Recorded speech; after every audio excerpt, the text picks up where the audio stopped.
안녕하세요. 성공예감 이대호입니다.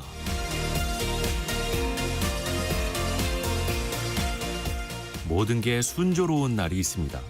하는 일마다 잘 풀리고 어려움 하나 없는 날 말이죠. 내 선택은 항상 정답이었고 미래는 온통 장밋빛으로 가득합니다. 순풍의 돛담배처럼 쉽게 나아가기도 하죠. 그런데 이런 시기가 길어질수록 폭풍우를 대비하지 않고 노젓는 법을 잊어버리게 됩니다. 모든 게 완벽하다고 믿는 바로 그 순간이 사실은 가장 위험한 시기인데요. 스스로의 능력이 아니라 그저 바람의 방향이 좋았을 뿐이라는 사실을 망각하게 되니까요.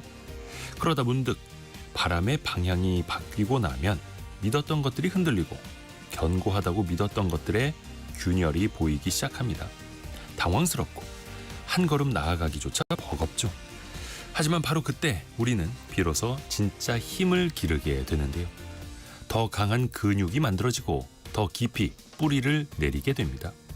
순풍 속에서는 결코 배울 수 없었던 생존의 지혜와 단단한 내공을 얻게 됩니다. 소프트뱅크의 손정희 회장은 말합니다. 순풍은 자만심을 부르고 역풍은 성장을 자극한다. 성공예감 이대호입니다. 시작합니다.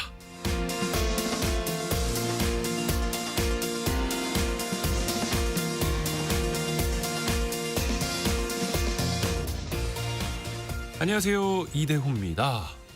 9월 17일 수요일 아침입니다. 지난밤에 미국 증시가 좀 쉬어갔죠. 오늘 우리 증시도 코스피는 한 0.79% 정도, 0.8% 정도 하락한 채 개장 초반을 맞고 있는데요. 하루 뒤에 미국에서 기준금리 결정이 나오거든요. 그걸 좀 보면서 가자. 이렇게 조금 관망하는 분위기가 읽혀집니다. 오늘 경제상식 퀴즈도 그와 맥락을 함께하는 건데요. 미국의 중앙은행 연방준비제도 페드라는 곳에서 6주 간격으로 기준금리를 정하죠. 연준 내에 있는 이 회의체를 통해서 결정하게 되는데요. 우리 시간으로 참고로 내일 새벽에 또 한번 기준금리 결정이 있고요. 이 회의체 이름을 맞춰주시면 됩니다. 기준금리, 통화정책을 결정하는 기구, 미국 중앙은행 연준 내에 있는 요게 좀 어렵죠. 명칭이 알파벳 4자인데요. 오늘은 특별히 객관식으로 나갑니다. 어려우니까요. 1번 Federal Open Market Committee, 약자인 FOMC. 2번 OMG, 3번 이대호 MC. 이거 유력한데 3번 아니면 1번 같은데 이대호 MC냐 FOMC냐. 자, 짧은 문자 50원, 긴 문자 100원이 드는 샵 9730, 또 KBS 콩으로 참여해 주시면 되고요. 추첨을 통해서 저희가 다양한 선물 보내드리고 있죠. 또 KBS 콩과 유튜브를 통해서도 스튜디오도 함께 보실 수 있습니다. 성공예감 이대호입니다. 자주 검색하시면 성공이 가까워집니다.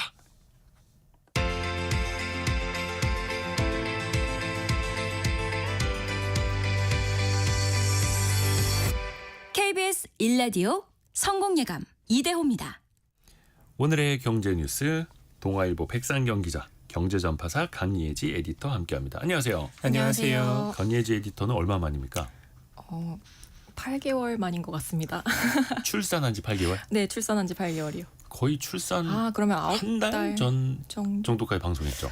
출산하기 한 3주 전까지 방송했던 것 같습니다. 그때 우리 막 방송할 때 숨 차가지고 막 만삭여서 숨 차가지고 그랬던 기억이 엊그저께 같은데 네. 벌써 9개월이 지났습니다. 네. 예, 아무튼 우리나라 출산율에 조금 더 도움이 돼야, 아직 평균 이하인 거 아시죠? 네. 자, 우선 어떤 소식 준비했는지. 자, 백상경 기자는요? 네, 상황 어려운 서민, 소상공인 대상으로 이 신용사면 진행을 했었는데요. 네. 1년 만에 다시 연체하는 분들이 좀 많아졌다라는 소식 살펴보고요. 다음은 앞으로 많은 분들이 쓰고 계신 기프티콘, 이거 환불할 때 100%를 돌려받을 길이 열렸다. 이야기까지 전해드리겠습니다. 네, 강예지 에디터는요? 네, 한국은행 금융통화위원회 회의록이 공개됐는데요. 지난달에 기준금리를 동결한 배경 어떤 건지 알아보고요. 또 이재명 대통령 주재로 열린 어제 국무회의에서 확정된 123대 국정과제, 그중에서도 경제 관련 과제들 살펴보겠습니다. 네. 자, 백상경 기자가 준비한 소식 먼저 들어볼게요. 신용사면을 받아놓고도 또다시 빚을 안 갚는 경우가 있어요. 네, 이 국민의힘 이양수 의원이 나이스 평가 정보랑 한국 평가 데이터에서 제출받은 자료가 있습니다. 네, 지난해 신용 사면을 받은 채무자가 약 286만 명이었습니다. 근데 이 중에서 95만 명 가량, 그러니까 3명 중에서 1명 정도는 다시 빚을 냈고요. 결국 원리금을 제때 갚지 못해서 연체 상태에 들어간 것으로 집계가 됐습니다. 정부가 사실 이 지난 2021년부터 지난해까지 이 코로나 고금리 때문에 굉장히 조금 많은 분들이 어려움을 겪으셨습니다. 그래서 불가피하게 연체가 발생한 서민, 소상공인, 2천만 원 이하의 채무자를 대상으로 해서 이 신용 사면 제도를 시행을 했습니다. 지난해 5월까지 채무를 완전 상환한다. 그러면은 연체 기록을 지워주겠다. 이렇게 네. 했었던 건데요. 이 신용 사면이 이루어진 이후에 발생한 신규 대출 금액이 총 38조 원 규모입니다. 네. 굉장히 많은데요. 신규 대출을 개설한 이 사람들 중에서 약 40만 명이 은행에서 40조 가량의 대출을 받았고요. 이게 사실 이제 신용 점수를 이제 회복을 하게 되면은 그 동안은 이제 문을 두드리지 못했던 금융권에 가서 이제 대출을 받을 수 있게 되잖아요. 그래서 1금융권 대출로 이제 많이 몰렸다는 분석이 나오고요. 약 80만 명 정도는 저축은행, 보험, 카드캐피탈 이런 2금융권에서 17조 원 가량을 좀 빌렸고요. 18만 명은 대부업 같은 이 3금융에서 돈을 빌렸습니다. 이게 한 총 4조 6천억 정도가 되고요. 네, 지난 7월 말 기준으로 봤을 때 이 신용 사면을 받았던 수혜자 중에서 66만 5천여 명이 지금 여전히 연체 상태에 빠져 있습니다. 그러니까 이들이 못 갚은 대출 금액이 지금 총 28조 5천억 원을 넘어섰고요. 이게 1인당 평균 연체액도 4,200만 원대에 이른다고 합니다. 그러니까 신용 점수가 평균적으로 한 100점 정도 올랐다라고 이제 뒤에 이제 평가를 받았는데 사실 이분들이 그대로 자립하는 걸로 이어지지는 못했다는 얘기고요. 사실 이게 근본적으로 경제적인 어떤 상황, 이분들이 처한 소비 지출 이 상황들이 크게 바뀌지 않기 때문에 한번 이 연체 기록이 지워졌다고 해서 새롭게 대출을 받았다고 해서 이걸 또 다시 잘 갚아나가고 있느냐, 이게 좀 다른 문제였던 거죠. 그래서 이분들을 위한 또 새로운 또 제도적 지원이나 교육에 대한 이야기도 함께 나오고 있습니다. 286만 명의 연체 기록을 지워줬는데 66만여 명이 여전히 또 연체를 하고 있다. 네. 그러면 이분들을 도와드리기 위해서 했던 정책이 뭐가 될 거며, 그렇죠. 또 이분들이 또 다시 못 갚고 있는 금액이 28조 5천억 원. 네. 또 이게 금융사에 또 손실이 될 수도 있는 건데, 결과적으로는 또 경제적으로 자립할 수 있는 그 기반도 종합적으로 이제 대책이 나가야 되겠다라는 걸 또 다시 한번 또 우리가 느끼게 되고요. 또 하나 최근에 대출 시장에서 이상한 역전 현상이 생겼어요. 신용도가 낮은 사람은 금리를 낮게, 신용도가 좋은 사람이 오히려 비싸게 돈을 쓰고 있다고요. 네, 이게 사실 신용도가 높을수록 금리를 낮게 받는다가 원래 대출의 아주 기본적인 그렇죠. 원칙이죠. 그런데 이제 사실 인터넷 뱅크 시장에서 좀 이런 왜곡 현상이 일어나고 있다고 합니다. 금융권에 따르면 카카오뱅크가 7월에 신규 취급한 전체 가계 대출에서 신용점수 600점 이하 차주의 평균 금리가 3.92%였습니다. 근데 이게 최고 신용점수 구간, 951점에서 1000점에 달하는 가장 신용이 좋은 이 차주의 4.31%보다 현격하게 낮은 숫자죠. 그래서 주택담보대출, 그리고 신용대출 모두에서 저신용자가 고신용자나 상위 어떤 신용자보다 더 낮은 금리를 받는 모습들이 나타났습니다. 이게 인터넷 은행의 어떤 구조적인 문제에서 이런 현상이 나타났다는 게 업계 설명인데요. 이게 인터넷 은행 쪽은 일명 30% 룰이 있습니다. 그래서 전체 가계대출의 30% 이상을 중저신용자에게 공급을 해야 된다라는 규정이 있고요. 올해부터는 신규 취급액의 30%를 해야 된다라는 기준까지 추가적인 권고사항으로 생겼습니다. 그래서 이 중저신용자를 찾아가지고 빨리 그쪽에다가 대출을 줘야 이 실적을 채울 수 있기 때문에 그런 것들을 해야 되는 상황인데요. 근데 이제 627 가계부채 관리 방안이 나왔습니다. 그래서 여기서 신용대출의 한도가 연소득 이내로 제한이 됐습니다. 그래서 그동안 이 저신용 차주들이 고금리로 좀 소득을 넘어가는 좀 많은 금액을 좀 빌려가는 경우도 있었는데 이런 대출 여력들이 크게 떨어졌고요. 거기다가 지금 카카오뱅크가 이 시기에 저리의 정책성 상품들도 많이 내놨습니다. 그래서 대환대출 같은 거 해주면서 이자를 좀 싸게 갈아탈 수 있게끔 하는 이런 부분들도 상품들을 많이 내놨었는데 사실 이런 것들이 맞물리면서 금리가 낮은 정책성 상품들 쪽으로 많이 갈아타고 저신용 차주들이 그쪽으로 몰리면서 최저신용자의 평균 취급금리가 크게 좀 낮아졌다 이렇게 볼 수가 있겠고요. 특히나 지금 6월 말부터 개인 사업자를 대상으로 해서 신규 채무 조정 프로그램도 또 시작이 됐거든요. 그래서 폐업 위기에 몰려 있는 개인 사업자들이 신규 중저신용자 대출 쪽으로 잡히게 되면서 최저신용자가 더 싼 이자로 대출을 빌려가는 모습 이런 것들로 나타난 겁니다. 앞에서는 신용 사면을 받아놓고도 돈을 또 빌리고 또 못 갚는 사람들이 늘어나고 있다. 이번에는 오히려 신용도 관리 안 한 사람들이 대출 금리를 싸게 받고 있다. 이런 소식. 그러면 열심히 돈 잘 갚고 신용 점수 잘 관리해온 사람들의 불만이 안 생길 수가 없잖아요. 사실 그래서 지금 이 인터넷 은행 쪽에서는 또 이런 규제 환경들이 있기 때문에 이 규제 환경이 그대로 유지가 된다라고 하면은 비슷한 현상들이 좀 반복될 수 있다라는 우려들이 나오고 있고요. 사실 이게 좀 취약계층들에 대해서 금융 취약계층을 좀 보호하기 위한 목적에서 어떤 정책들이 추진되면서 그 과정에서 좀 나타난 현상들인 모습인데 사실 이 고신용자 역차별을 좀 줄일 만한 어떤 제도적인 보완이 필요하다 이런 얘기들은 계속해서 나오고 있습니다. 그래서 은행연합회 이렇게 공시하는 금리 공시 체계를 좀 다듬고 중저신용자 규제 목표도 시기에 따라서 좀 유연하게 조정을 해야 된다 이런 여러 가지 목소리들이 나오고 있습니다. 8126님이 내 돈은 내 것이고 당신 돈도 내 것이다라는 생각을 하는 사람들은 절대 갚을 생각을 안 해요. 이렇게 지적해 주셨는데 물론 그런 분들도 있겠습니다만 또 갚을 상황이 안 되는 분들도 안 되는 분들도 존재하는 있고 거죠. 그래서 또 이제 일자리 정책까지도 다 같이 이어져야 할 테고요. 자, 강예재 에디터가 준비한 소식도 들어볼게요. 지난달 한국은행 금통위에서는 기준금리 동결을 했었잖아요. 네. 당시 회의록이 최근에 공개가 됐죠. 네, 이창용 한국은행 총재를 제외하고 6명의 위원 중에서 5명이 기준금리 동결을 지지했는데요. 네. 주된 이유는 역시 집값과 가계부채 때문이었습니다. 이 정부가 6.27 가계부채 대책을 낸 뒤에 주택시장 과열이 좀 진정되고 또 가계부채 증가폭도 줄기는 했지만 추세적으로 안정됐다고 보기는 여전히 어렵다라는 평가가 나왔고요. 여전히 서울 일부 지역의 아파트 가격 상승률이 높고 또 주택가격 상승 기대가 남아있어서 경계해야 한다는 내용들도 담겼습니다. 결국에는 이제 금리를 내리게 되면 서울 지역을 이제 중심으로 해서 부동산 가격이 오를 것이다라는 시장의 기대를 또 부추기고 또 가계부채가 불어날 수 있다라는 우려가 컸던 걸로 보이는데요. 이외에도 미국과의 금리차 확대 그리고 또 이로 인한 외환 시장의 변동성도 변수로 꼽혔습니다. 역시나 집값. 그러면 반대로 금리를 내려야 한다고 주장한 한 명 있지 않습니까? 네. 어떤 근거였습니까? 네, 신성환 위원이었는데요. 금리를 0.25%포인트 내려야 한다고 주장했고요. 네. 연말에 가까워질수록 미국의 이 관세 영향이 본격화되고 성장세가 둔화될 것을 좀 우려했습니다. 부동산 시장에 대해서는 수도권 집값이 올라서 이미 금리 인하 시점이 늦어진 점을 감안할 때 이 주택가격 상승세가 완전히 진정되지는 않았더라도 조금이라도 누그러든 지금 시점이 금리를 내리기에 오히려 적절하다라고 주장을 했고요. 또 산업 구조 조정, 부동산 프로젝트 파이낸싱 구조 조정으로 인한 금융시장의 불안정, 또 경제 하방 리스크를 줄이기 위해서라도 완화적인 요건을 좀 조성하는 것이 바람직하다라고 지적했습니다. 그리고 또 한국은행 금통위가 다음 달에 또 열리지 않습니까? 그러면 그때는 어떤 결정을 하게 될지 또 어떤 점이 또 중요한 변수일까요? 사실 다음 달에도 집값이 핵심 변수로 꼽히고요. 예. 한국부동산원의 8월 전국 주택가격 동향 조사를 보게 되면 지난달에 서울 주택종합 매매 가격 지수 상승률이 0.45%입니다.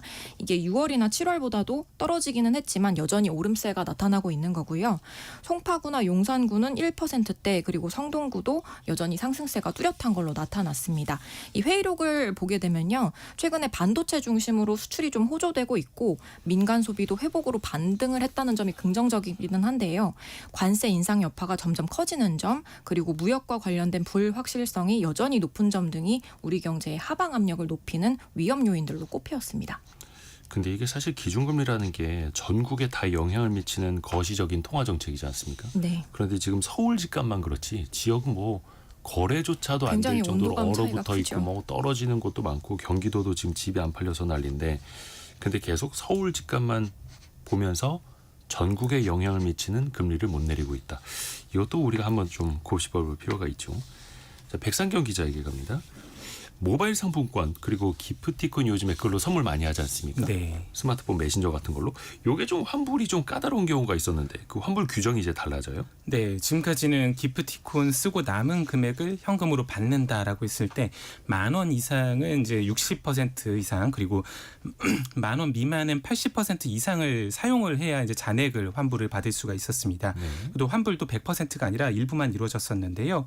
근데 이제 요걸 지금 5만 원 초과하는 상품권에 한해서 현행 90%로 돼 있는 이 환불의 비율을 95% 이상으로 상향을 합니다. 그리고 이거 현금 대신에 만약에 이제 포인트 같은 적립금으로 받는다라고 하면 이 상품권 금액과 관계없이 잔액의 100%를 다 줘라라고 지금 제도를 지금 바꿨습니다. 그래서 환불 비율이 사실 이게 너무 올라가게 되면 이게 언제 바꿔도 다시 돈으로 바꿀 수 있으니까 소비 촉진 효과가 좀 줄어드는 효과가 있거든요. 근데 이제 유효 기간 내에 다 쓰기 어려운 5만 원 초과 상품권에 대해서는 환불 비율을 올려가지고 소비자 권익을 좀 보호한 쪽으로 하고 그 밑에 상품권들은 여전히 좀 둬서 이제 소비를 좀 촉진하는 쪽으로 두겠다 이렇게 좀 의미를 볼 수 있겠습니다. 오히려 이렇게 선물을 받았는데 필요 없으신 분들은 현금화하는 게 더 나을 수도 있죠. 본인의 선택이고. 네. 우리 돈줄 상담소에서도 김경필 멘토가 본인은 선물 받은 거 다 환불해서 현금으로 갖는 이런 것도 하나의 팁으로 또 말씀해 주셨고 뭐 본인의 선택이니까요. 또 하나 알아두셔야 될 거 하나 있는데 상생 페이백 접수가 이제 시작이 돼요. 네, 상생 페이백이 일정 기간 이 소비자가 카드나 간편 결제를 사용을 하면 결제액의 일부를 돌려주는 방식의 제도인데요.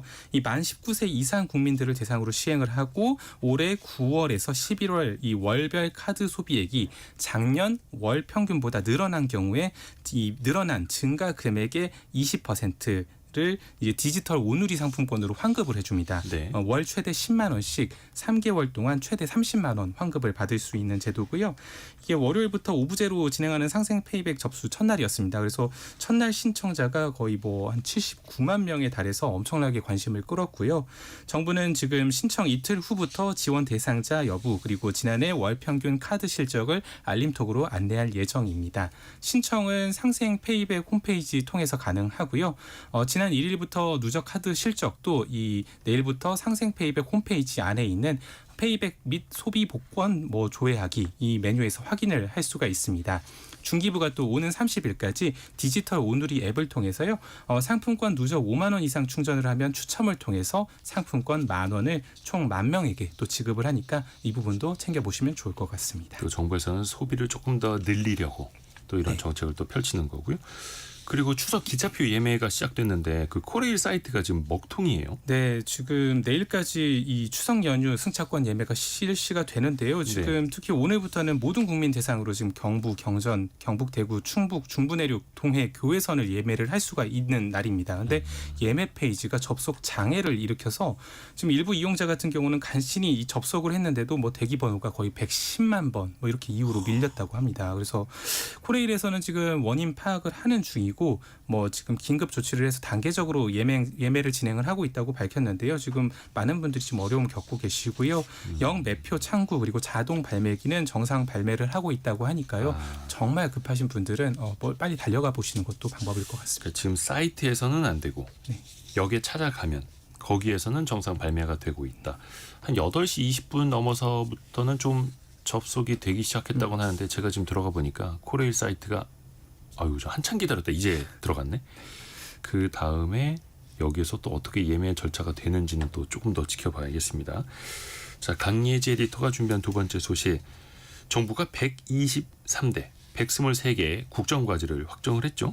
경제 관련된 것도 몇 가지 좀 알려주세요. 네, 인공지능 기술로 제조업을 강화하고 반도체와 같은 주력 산업을 혁신해서 세계 4대 제조 강국을 실현하겠다라는 야심찬 목표가 나왔습니다. 이 산업부 주관으로 추진되는 주요 과제들을 살펴보면요. 2030년까지 AI 인공지능 팩토리, 휴머노이드 사람 대신해서 이 위험하고 반복적인 작업을 하는 로봇의 개념으로 보시면 되는데요. 이런 산업 현장의 AI 활용률을 70%까지 달성한다라는 내용이 나왔고요. 반도체 반도체에서는 제품 탑재형 AI 반도체, 초격차 고대역폭 메모리, HBM 등의 기술 개발에 집중한다는 내용이 있습니다. 이외에도 도심 항공교통, 드론 분야에서는 핵심 부품의 국산화율을 끌어올리고 우리 산업의 허리로 꼽히는 소부장, 소재 부품 장비 등의 핵심 기술을 개발하는 내용들을 포함하고 있습니다. 이 구체적인 숫자로 나온 목표는요. 5년 뒤 2030년까지 반도체 수출 1,700억 달러 달성, 자동차 글로벌 생산 5강 진입, 2차 전지 세계 시장 점유율 25% 달성 등이 나왔고요. 또 대통령 공약 사항인 그 서해안 에너지 고속도로 구축을 좀 앞당기고 재생에너지 중심으로 에너지를 전환하고 또 탄소 중립을 위해서 경제 구조를 개혁하는 과제들도 산업부 주관으로 추진되게 됐습니다. 또 국가 균형 발전을 강조한 측면도 있어요. 특히 이재명 대통령이 어제 국무회의를 세종시에서 열었잖아요. 네, 맞습니다. 어제 그 세종시에서 국무회의를 연 거는 처음인데요. 이 이재명 대통령이 대한민국의 가장 큰 과제는 지속 가능한 성장이고 이를 위한 가장 큰 토대가 균형 발전이라면서 지방 소멸을 우려했습니다. 그리고 수도권 1극이 아닌 5극 3특 추진에 속도를 내겠다라고 밝혔는데요. 이 5극 3특이 뭐냐면요. 충청권, 대구, 경북, 부울경, 호남, 서울을 5극으로 묶고요. 강원, 전북, 제주 3개 지역을 특별자치도로 묶는 5극 3특 체제. 이거를 지금 정부에서 지방 균형 전략으로 내세우고 있습니다. 이 대통령은 특히 행정수도 세종을 완성하겠다라는 의지를 밝히고 있고요. 세종의 대통령 집무실 그리고 세종의사당 건립을 차질 없이 추진하겠다라고 약속했습니다. 이외에도 지역 이전과 투자를 촉진할 금융과 세제 인센티브 그리고 제도 개편 검토, 지방은행의 활성화 방안도 찾아라라고 금융위원회에 주문했습니다. 세종시에서 국무회의 연 게 이제 이번 정부 들어서 처음이었다라는 네, 거고요. 맞습니다. 그리고 이은영님이 강예재 에디터님 복귀 축하드립니다. 감사합니다. 이렇게 또 글도 올려주셨고 정지영님 등등 많은 분들이 또 반겨주고 계시네요. 이렇게 따뜻한 성공예감입니다. 예. 경제전파사 강예재 에디터, 동아일보 백상경 기자 함께했습니다. 고맙습니다. 고맙습니다. 감사합니다.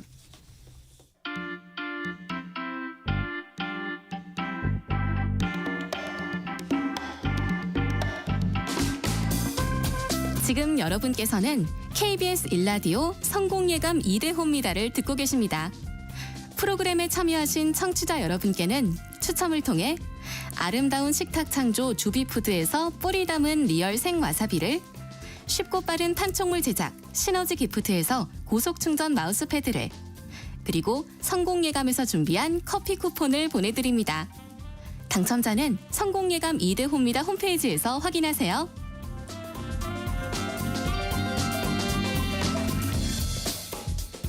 경제상식 퀴즈 한 번 더 나갑니다. 아마 내일 아침부터 또 엄청나게 뉴스에 나올 그 이름인데요. 미국의 중앙은행, 연준의 핵심 기구이죠. 바로 이 기구 내에서 기준금리, 통화정책이 결정이 됩니다. 연방공개시장위원회, 이 약자인데요. Federal Open Market Committee, 이렇게 뜻을 갖고 있죠. 객관식으로 저희가 준비를 했습니다. 와, 너무 친절합니다. 1번 FOMC, 2번 OMG, 3번 이대호 MC. 이거를 틀리시는 분이 있습니다. 8442님, 정답 3번 김대호 MC. 성공예감 김대호입니다 아니고 성공예감 이대호입니다 라고 한 12,000번은 더 말씀을 드려야 되겠네. 그리고 8442님이 정답도 틀렸어요. 1번 연방준비제도 이사회입니다라고 완벽하게 틀리셨습니다. 연방준비제도 이사회는요, 우리나라로 따지면 한국은행 같은 중앙은행 이름이고요. 그 안에 있는 연방공개시장위원회의 약자를 맞춰주시면 됩니다. 이게 이름이 어렵죠. 뭐 공개시장이 뭐야? 예, 그 시장이 영향을 줄 수 있는 그 기준금리를 만진다라는 의미로 오픈마켓이라는 뜻을 또 담기도 합니다. 그리고 연준이라고 우리가 표현을 하는 거는 미국에는 여러 또 지역 연은들이 있거든요. 연방은행들이 각 지역별로 있고 그걸 중앙에서 의사결정을 하는 일종의 이사회. 그걸 예전에는 FRB라고 했고 최근에는 FED, FED 이렇게 부릅니다. 또 그 밑에 있는 연방공개시장위원회를 맞춰주시면 되는데요. 설명을 드리면서도 이게 어렵네요. 예, 어렵습니다. 해서 1번 FOMC, 2번 OMG, 3번 이대호 MC 이렇게 이 중에 맞춰주시면 됩니다. 0222님 같은 경우에는 청취자들을 너무 무시하시네요 라고 하면서 너무 쉽다라고 이런 반응도 있습니다만, 자, 짧은 문자 50원, 긴 문자 100원이 되는 샵 9730 KBS 콩으로 참여해 주시면 됩니다.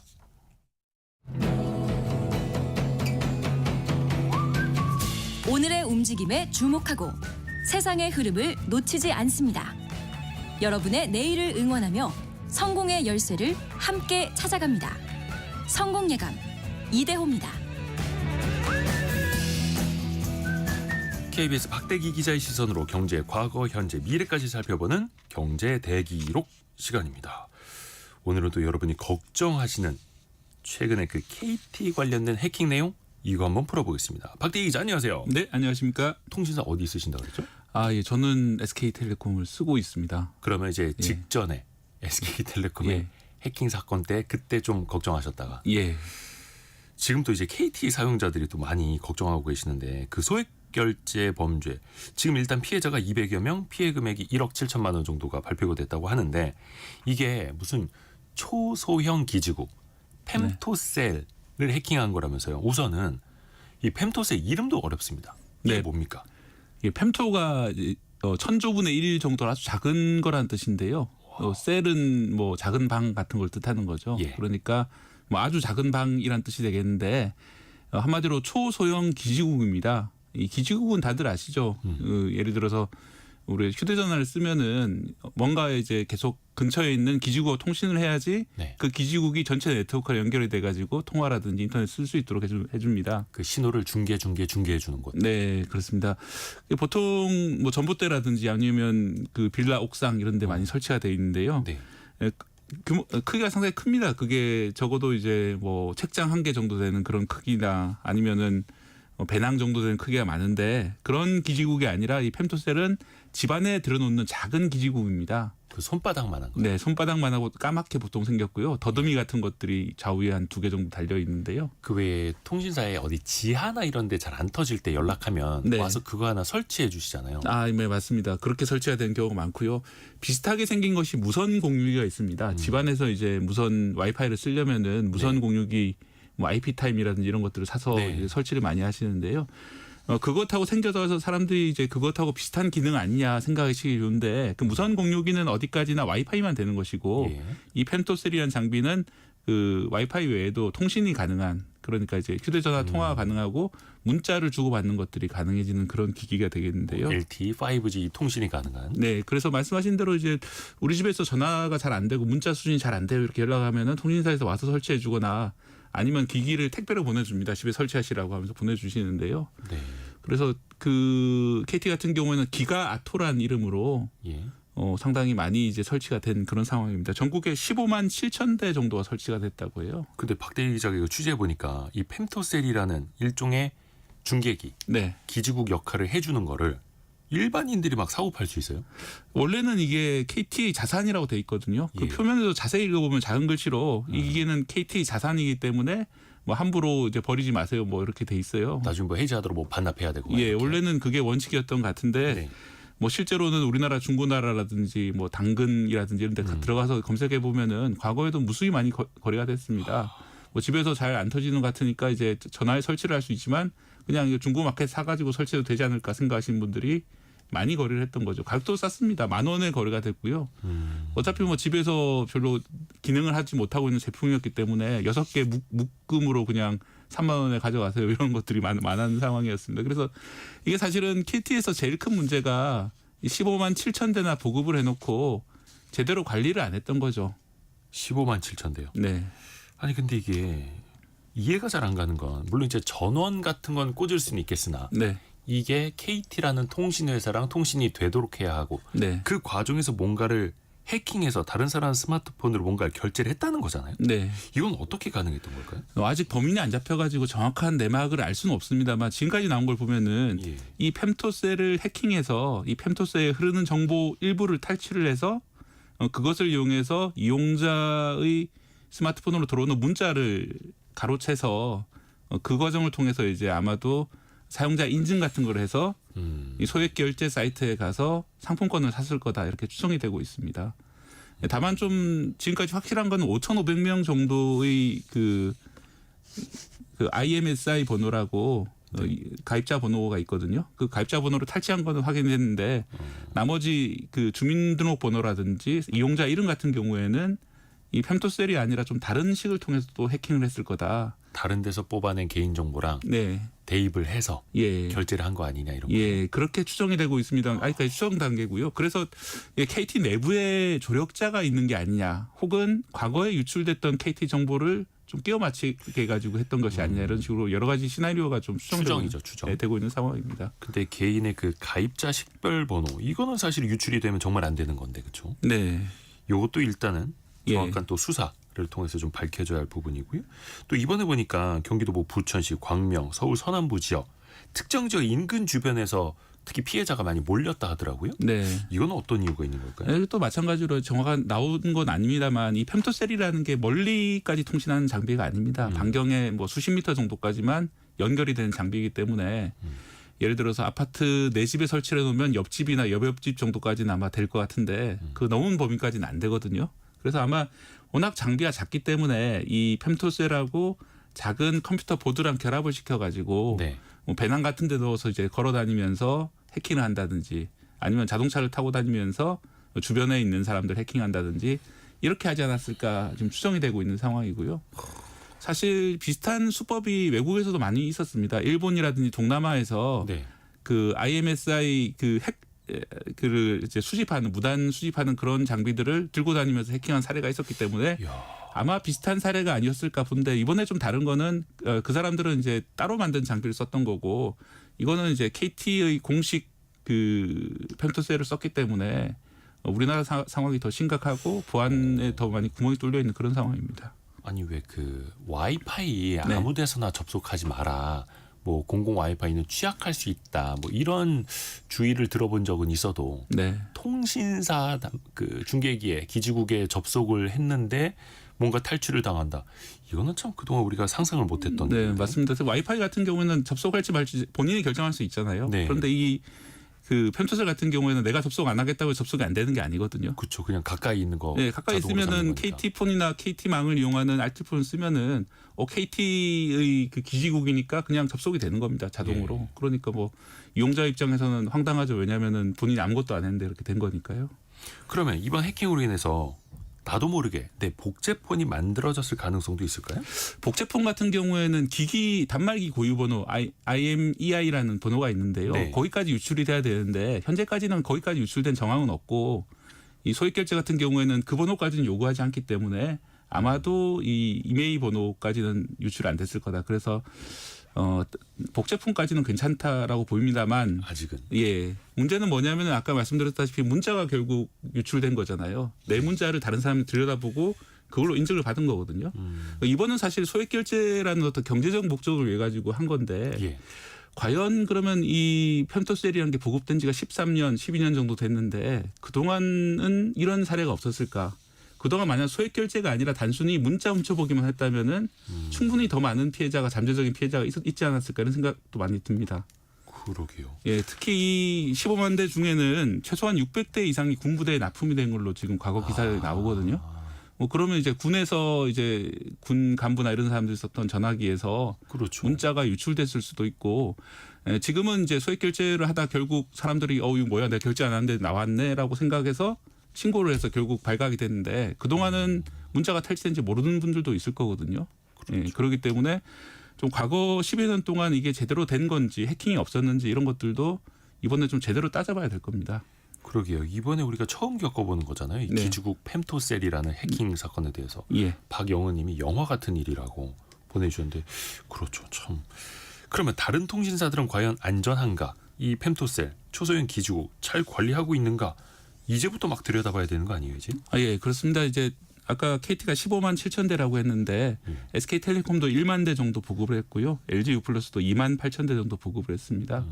왜 KT만 이렇게 많이 보급했냐 하면은 뭐 이 좀 사연이 있습니다. 사실 LG U+랑 그 SK텔레콤은 예. 황금 주파수라고 하는 800MHz라고 좀 주파수가 좀 그 파장이 좀 긴 주파수를 썼습니다. 그거는 기지국 수가 좀 적어도 멀리까지 이렇게 아하. 이 신뢰라든지 그 음영 지역이 좀 없는 그런 주파수거든요. 하지만 이제 KT 같은 경우에는 LTE 초기에는 그 주파수가 없었어요. 그래서 대신 이 방법으로 이 초소형 기계를 기지국을 많이 보급하면은 우리 주파수의 불리한 점을 해결할 수 있겠다. 아마 그렇게 판단한 것 같습니다. 그래서 KT가 많이 보급하는 바람에 이런 취약점이 더 많이 노출된 그런 상황입니다. 또 하나가 지금 아마 SK텔레콤 사례를 떠올리시는 분들도 많을 텐데 이거 얼마 안 됐고 네. 통신사들의 해킹 사고가 꽤 많이 반복되는 거 아닙니까? 네, 그렇습니다. 이건 우리나라에서 특히 그 누군가의 스마트폰만 탈취하면은 그 사람의 모든 정보도 알 수 있고 네. 그 사람의 모든 인증을 통해 가지고 다른 정보에도 접근할 수 있는 그런 문제가 있습니다. 사실은 뭐 모든 신분증이라든지 금융 거래라든지 이런 것도 다 스마트폰 안으로 들어갔잖아요. 거의 뭐 스마트폰 하나만 확보하면 그 사람을 통째로 다 털 수 있잖아요. 네, 그래서 해커 입장에서 볼 때 제일 중요한 거는 결국 통신을 터는 것이 될 것이고 그래서 이렇게 대상이 되는 것인데요. 이 많은 전문가들이 지적하는 점이 이번 해킹 사건 좀 특이한 점이 있습니다. 예. 겨우 지금 금액이 한 1억 8천만 원 정도 피해가 예상이 되는데 그러니까 상대적으로 피해 금액 자체가 막 무지막지하게 큰 거는 아직은 아니에요. 예, 그렇습니다. 예를 들어서 물론 이제 예스24 밝혀진 거 해킹, 기준이니까. 예스24 해킹이라든지 이런 경우에는 그보다 훨씬 더 많은 수십억대, 백억대 이런 금융 이득을 노리고 이렇게 한 것인데 예. 이번에는 겨우 1억 8천만 원 정도고 사실은 그 소액 결제 같은 경우에는 들통나기 되게 쉽단 말이죠. 그래서 왜 이런 일을 했을까? 여기에 대해서 좀 배경에 의문이 많이 드는 대목이고 지난번에 SK텔레콤 네. 그 유심 해킹 사고 때도 네. 금전적인 것보다 네. 정말로 어떤 정보를 노린 거 아니냐 이런 이야기 많았잖아요. 예, 아마 그 말씀하신 대로 이제 전문가들이 보기에는 SKT 같은 경우에는 아마 외국의 해커가 국내 정보 접근을 노리고 아마 한 것 같다. 또는 외국 정부도 이제 관여됐을 가능성이 있다 이렇게 보고 있고요. 그것도 무서운 거죠. 예, 이번 같은 경우에는 아마 돈을 노린 게 맞는 것 같습니다. 그런데 돈을 노렸다고 보기에는 좀 너무 허술하고 그런 점도 있기 때문에 이 기법을 이제 다른 더 큰 범죄를 위해서 좀 시험해 보려고 한 것인지 아하. 아니면은 우연히 이 기법을 알게 된 좀 초보 해커가 이렇게 한 것인지 정확히 알 수 없는 그런 상황이고요. 말씀드렸다시피 이제 과거에도 비슷한 해킹들이 우리도 모르는 사이에 많이 있었을 수도 있기 때문에 그렇죠. 그 점을 그 KT뿐만 아니라 다른 통신사사 전체를 좀 검사를 좀 해봐야 되는 게 아닌가 생각이 듭니다. 해외에서 이런 통신망, 통신사 해킹 그래도 또 해외에서도 있는 일이잖아요. 네. 거기는 어떻게 대처하고 있습니까? 뭐 미국이라든지 일본에서도 분명히 이런 일들이 있는데요. 2022년 같은 경우에는 미국에서 가상 자산 거래소 FTX가 해킹이 됐습니다. 네. 그래서 이 과정에서 보면은 미국 AT&T, 미국에서 제일 큰 통신사였는데요. 네. 이 본인 인증 시스템 취약점을 노려가지고 이렇게 범죄가 벌어졌고요.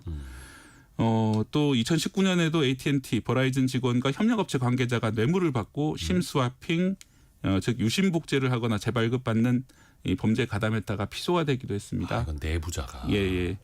근데 이런 일들이 사실 우리나라에도 많이 벌어질 수 있는 것들이 이 15만 대나 이 펜토셀을 뿌리는 거라든지 네. 또 통신사와 이제 대리점이라든지 이런 관계들이 이 KT 내부가 아니라 KT와 하청업체들이 많이 연관돼 있는 그런 문제가 되거든요. 그 과정에서 정보가 많이 빠져나갈 수 있는 허점이 있는 거고 외국에서도 그런 좀 허점을 노려가지고 많이 범죄가 이루어졌습니다. 네. 일본에서도 2020년에 점유율 1위 통신사죠. NTT 도코모의 전자결제 서비스에 대규모 부정 인출이 발생했습니다. 이 개인 정보를 사용해서 이 도코모 계좌를 만들어서 다른 사람의 예금을 무단으로 인출한 사례인데요. 뭐 이런 식으로 계속해서 벌어지고는 있는데 우리나라의 좀 특이한 점이라고 하는 거는 올해 들어서 특히 KT하고 SKT에서 여러 가지 이제 연달아 터지고 있는 상황이고 또 말씀 안 드렸습니다만 사실 지난달에 우리나라 정부 시스템이 대규모로 해킹됐다 이런 것들이 외국의 해커 잡지에 나왔거든요. 프레이기라는 잡지에 나왔습니다. 그 잡지 보도를 보면은 김숙희 그러니까 북한의 유명한 해커인데 예. 거기서 아마 우리나라 행안부가 관리하고 있는 온나라라는 내부망 사이트가 있거든요. 예. 뭐 거기까지 털었다 이런 것들을 이제 보도를 했고요. 또 외교부의 이메일 그 시스템의 소스 코드까지 털었다 이런 내용도 공개를 했습니다. 외교부 같은 경우는 정말 중요한 이메일들이 오갈 거 아니에요. 예를 들어서 주미 한국 대사관에 있는 사람이 우리나라 이제 본부에 있는 외교관에게 예, 이메일을 보낼 수도 있는 거고 그런 내용들을 만약에 누군가 다 털어갔다면은 어마어마한 기밀이 터진 것이고 사실 SKT라든지 KT보다 훨씬 더 심각한 사안인데 좀 보도가 제대로 안 되고 있고 뭐 책임 묻는다든지 이런 것도 잘 안 일어나고 있는 그런 상황입니다. 일단 이거는 뭐 수사는 더 네. 이루어져야 되겠고 뭐 정부라든지 통신사에서 더 대책을 세워야 될 텐데 당장 우리는 네. 소비자는 뭘 어떻게 하면 좋겠습니까? 일단 소액결제 걱정이 되시면은 원천 차단 서비스가 있습니다. 다만 원천 차단 서비스를 가입할 경우에 다시 회복이 안 되는 그런 문제가 있기 때문에 네. 다시 이제 소액결제를 하겠다 이러면 좀 어려운 점들이 있기 때문에 그건 좀 고려를 해보셔야 되겠습니다만 걱정되시는 분들은 제일 확실한 건 원천 차단을 하시는 거고요. 소액 결제 서비스를. 예. 그다음에 이제 뭐 소액결제 규모를 0원으로 바꾸는 그런 서비스들이 있기 때문에 통신사에 직접 문의하셔가지고 하시는 게 좋고요. 지금 스미싱 위해서 이제 가짜 문자들이 많이 나돌고 있습니다. 이 프로그램을 까시라 뭐 이런 문자들이 많이 나돌고 있기 앱 때문에 설치하라고. 예, 그런 거는 좀 안 하시는 게 좋을 것 같습니다. 그렇죠. 앱 설치를 권유하는 건 그냥 무시하시는 게 사실은 좀 상책일 수 네. 있겠어요. KBS 박대기 기자였습니다. 고맙습니다. 감사합니다. 라디오 정보센터 다녀옵니다. 법원이 통일교 측으로부터 불법 정치자금을 받은 혐의를 받는 권성동 국민의힘 의원에게 오늘 새벽 구속영장을 발부했습니다. 한미 무역협정 고위급 협의를 위해 미국을 방문한 여한구 통상교섭 본부장이 미 무역대표부 대표와 만나 실무 협의를 이어갔습니다. 그러나 대미 투자 방식 등을 놓고 견해차가 여전해 최종 타결까지 시간이 더 필요할 것이란 관측이 나옵니다. 트럼프 미국 대통령이 반도체와 의약품 관세를 다시 들고 나왔습니다. 이들 품목의 자동차 관세율 25%보다 더 높은 관세를 예고하면서 우리 미국 수출품 1위인 자동차에 이어 2위 반도체까지 타격이 불가피하다는 전망이 나옵니다. 최근 1년간 서울 민간 아파트의 제곱미터당 평균 분양 가격이 지난달 말 기준 1,417만 원으로 전달보다 3.1% 올랐다고 주택도시보증공사가 발표했습니다. 3.3제곱미터로 환산한 서울 평균 분양가는 약 4,684만 원입니다. 지금까지 라디오 정보센터 뉴스 정한나였습니다.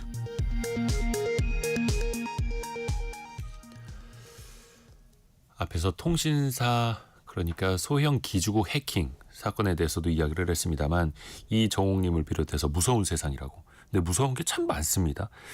특히 위조품 끊이질 않죠. 또 K 브랜드의 위상이 국제적으로 올라가고 있는데 그거를 더 베끼는 그 외국의 사례도 많아지고 있고요. 우리가 또 지금도 속고 있을 수도 있습니다. 이 가품에 대해서도 한번 짚어볼 필요 있는데요. 숙명여대 경영학부 서용구 교수와 전화로 연결합니다. 서 교수님 안녕하세요. 네, 안녕하세요, 편집장님. 네. 사실 오래전부터 이 짝퉁이라고 하는 거, 가짜, 위조품 근절하겠다 이런 정책들은 계속 나왔었잖아요. 근데 이게 네. 왜 이렇게 계속 끊이지가 않은 걸까요? 예, 위조품이라는 게 이제 페이크, 위조 상품인데요. 네. 전 세계적으로 근절될 수는 없다고 보고요. 네. 지금 이제 우리나라 상품이 사랑받는 만큼 가품이 늘어나는 역설적인 현상이 벌어지고 있는데요. 네. K푸드, K패션, K푸드, 에서 K 제품들이 많이 성장하면서 지금 외국에서 한국산 제품을 가짜 제품을 만들어서 유통시키는 그런 지금 이제 그런 상황이 최근에 많이 벌어지고 있는 거죠. 역설적으로 해외에서 인기가 많아질수록 우리 제품을 또 나쁜 쪽으로 카피를 하고 있는 거고요. 네네. 그 예전에는 어디 뭐 특정 시장이라든지 지하철역 같은 오프라인에서 가품 파는 것들이 좀 있었는데 네네. 이제는 거의 온라인에서 판매되죠. 네, 최근에 이제 코로나 기간을 거치면서 최근 5년 동안 이제 한국의 소매 시장 유통 경로가 그 오프라인에서 온라인으로 전환이 되지 않았습니까? 그래서 최근에 이제 가품 시장은 온라인 시장에서 주로 많이 무대가 온라인에서 벌어지고 있고요. 온라인 플랫폼과 해외 직구 시장이 주요 무대가 되고 있습니다. 그래서 그 가품 유통이 지금은 이제 완전히 그 직구로 많이 이루어지고 있어가지고 정품하고 비슷한 가격을 책정하는 그런 전략도 쓰고 각종 이제 가품 전략이라 그래서 네. 이 가짜 상품들이 최근에 많이 판을 치고 있다 이렇게 보여집니다. 아이고 그래요. 또 예전에는 해외 고가품을 카피하는 걸로도 우리가 그렇게 이제 가품을 인식을 하고 있었는데 이제는 국내 브랜드들이 앞에서 말씀하신 것처럼 많이 표적이 되고 있지 않습니까? 요즘엔 어떤 것까지 베끼고 있나요? 요새 아까 말씀드렸지만 K푸드, K뷰티 시장이 전 세계적으로 지금 핫해지면서 네. 한국 화장품에 대해서 품질과 혁신성이 뭐 전 세계적으로 인정이 되다 보니까 네. 이 K-뷰티 제품에 대한 이제 전 세계적으로 가품이 많아지고 있는데요. 작년 한 해에만 112만 점의 화장품 가품이 적발됐거든요. 그래서 스킨케어, 마스크팩이 대표적이고 패키징, 라벨링이 정품과 구별하기 어려울 정도로 아주 정교한 수준으로 가품의 수준이 올라왔는데 네. 그런데 이제 가품은 아무래도 가품은 가품이다 보니까 그 여러 가지 뭐 안전 문제라든지 이런 데서 자유롭지 않죠. 이렇게 되면 당연히 우리나라 브랜드들도 경제적인 손실을 볼 수 있는 거잖아요. 네. 그 규모가 얼마나 될까요? 그 뭐 정확하게 지금 집계는 안 되지만 가품 시장이 원래 전 세계적인 유통 시장에서 2.5%에서 그 EU 시장 같은 경우는 거의 4.7% 정도까지 해당되거든요. 그러니까 전체 소매 시장에서 5% 이하 정도지만 가품 시장은 존재해 왔다라고 보고요. 5%만 해도 엄청 큰 거 아닙니까? 그런데 뭐 예. 이거는 뭐 상당히 근저를 계속 할 수밖에 없는 상황인데 5%보다 커지면은 이제 안 되니까 그 5% 이하로 이제 관리하는 수준으로 이제 우리가 노력을 해야 되는데 그걸 제가 계산해 보니까 한국에 거의 뭐 9조 8조 정도 되더라고요. 국내외 매출 기회 손실이라고 이제 잡아보니까. 그래서 뭐 거의 7, 8조 원 이상 되면은 일자리 손실도 있고 결국은 이제 K 한국산 제품이 그 특히 이제 뭐 동남아 시장에서 많이 우리 가품을 유통시키고 있는데 네. 그 결국은 한국 경제에 막대한 손실을 끼치고 있다. 이렇게 보입니다. 이게 사실 최근에 뭐 K-뷰티도 그렇고 국내에서 인기를 얻다가 해외 SNS로 전파가 되면서 해외에서 그때부터 인기를 끄는 경우도 있는데 브랜드들이 그래서 국내에서는 상표권 등록을 해놔도 전 세계적으로 다 등록하기는 좀 여력이 안 되는 경우 있잖아요. 맞습니다. 근데 이럴 때 어떤 사람들은 국내 브랜드를 해외에서 그냥 자기네가 먼저 상표를 등록해버리는 경우도 있다 하더라고요. 맞습니다. 중국이 그러는데 중국 상표 브로커라고 하는 직업이 있더라고요. 그래서 중국에다가 한국 제품 막뜨기 시작하고 스타트업 브랜드를 미리 상표권을 선점해 놓고 네. 한국 기업이 커져가지고 중국에 진출하면은 합의금이나 사용료를 받기도 하고 뭐 그런 지금 피해가 발생하고 있고요. 한국 지식재산보호원에 따르면은 한국의 주요 수출 국가 중국, 뭐 베트남 이런 국가에서 상표권 무단 의심 피해 기업이 지난해만 해도 6,000개, 5년 사이에 6배 정도 증가됐다고 보고가 되고 있습니다. 어휴, 피해가 계속 커지네요. 앞에서도 말씀하신 것처럼 K 브랜드의 인기가 또 커질수록 그렇게 되는 거고요. 그러면 특히 이제 중소기업이라든지 자영업 하시는 분 입장에서 뭐 자금의 여력도 크지 않은데 내 제품을 베끼지 못하게 하려면 어떻게 좀 준비를 해놓으면 좋을까요? 그래도 아무래도 그래서 아무리 작은 기업이어도 이제 장기적인 비전이 해외 수출이다라고 하면은 수출 타겟으로 하는 국가에 미리 상표권 등록은 필수적으로 해야 될 것 같고요. 지금 중국 같은 경우에 중국 상표 브로커의 타겟이 된 기업의 80%가 중소기업인데 네. 그 소송을 한다 그래도 자금력 때문에 장기적인 소송 한번 하면은 오래 기간이 길어지면서 장기적인 소송을 하기 힘든 재무 상태를 가진 중소기업이 대부분이니까 이게 자기가 상표를 보호하려면은 해당 국가에다가 상표를 미리 등록하는 수밖에 보호 방법은 없는 것 같아요. 상표권 등록은 정말로 필수라는 거고 네네. 그 나라별로 또 해야 되는 거잖아요. 예. 이게 참 아무리 단속을 한다고 하고 모니터링을 해도 한계가 또 있을 수밖에 없겠고 그러면 이게 유통되는 것 전에 생산 자체부터 어떻게 막을 수 있는 방법은 없을까요? 불가능하고요.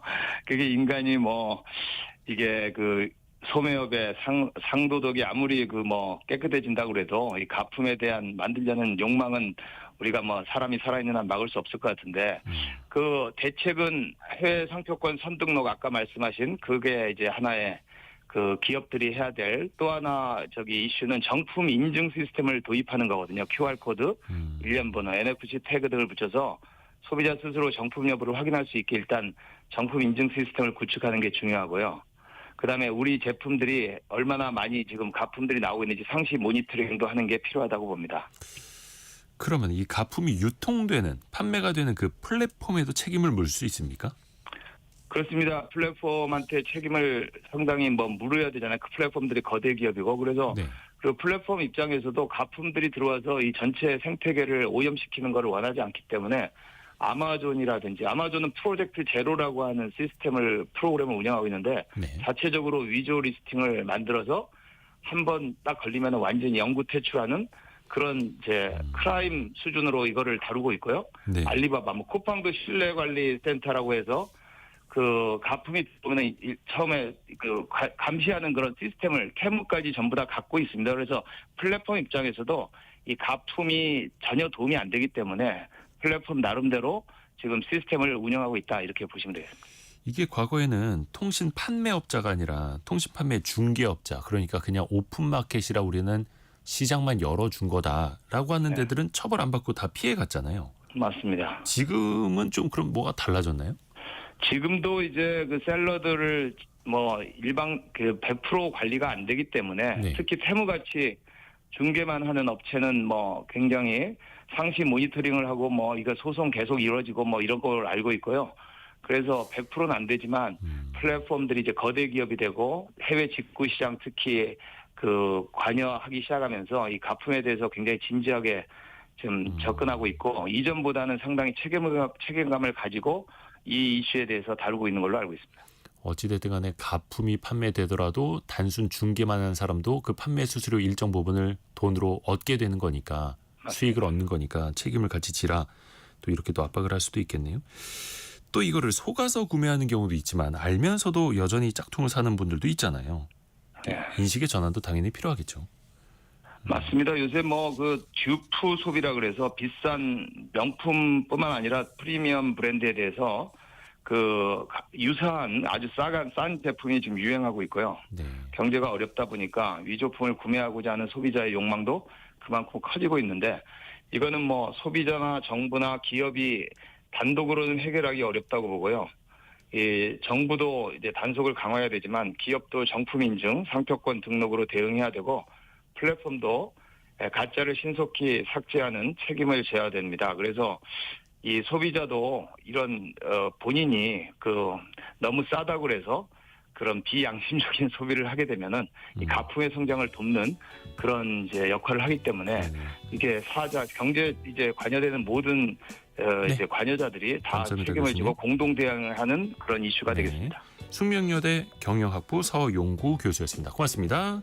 그러면 2부에서는요. 저희가 미래생활 사전 시간으로 돌아옵니다. 잠시 뉴스 들으시고요. 10시 5분에 금방 다시 뵙겠습니다.